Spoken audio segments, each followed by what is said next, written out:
పదాలు కొన్ని తెలుగు పద్ధతులు మర్చిపోకూడదు. నెక్స్ట్ నేను ఇప్పుడు మీకు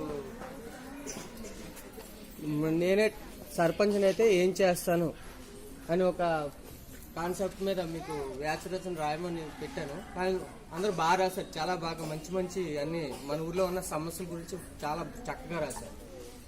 కానీ నేను అందరి దగ్గర ఒక్కటే మాత్రం మీ దగ్గర మిస్ అయింది.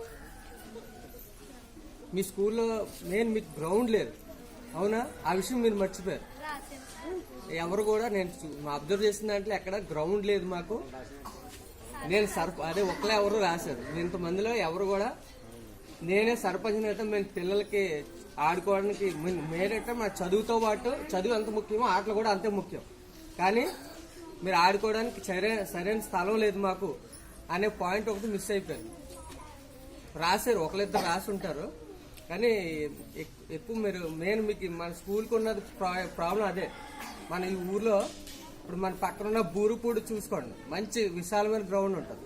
అలాగే పక్కన ఉన్న కాట్రోలపల్లి చూడండి, మంచి పిల్లలు ఆడుకోవడానికి మంచి గ్రౌండ్ ఉంటుంది. కానీ మన ఊరికి మన దౌర్భాగ్యం ఏంటంటే మనకు లేదు. మీరు వచ్చే పంచాయతీ ఎలక్షన్ మీ తల్లిదండ్రుల ద్వారా ఆ సర్పంచ్ మీద ఒత్తిడి తీసుకురావాలి. ఎలాగని? మా పిల్లలకి ఆడుకోవడానికి సరైన ఆట స్థలం లేదు అని మీ తల్లిదండ్రుల ద్వారా మీరు ఆ సర్పంచ్ మీద ఒత్తిడి వచ్చేలాగా మీరు మీ తల్లిదండ్రులు చెప్పండి. వచ్చే సర్పంచ్ ఎలక్షన్లో అప్పుడు మీకు సరైన ఆట స్థలం కావాలి. మనకు విశాలమైన ఉంది, స్థలాలు ఉన్నాయి, మన పంచాయతీ స్థలాలే.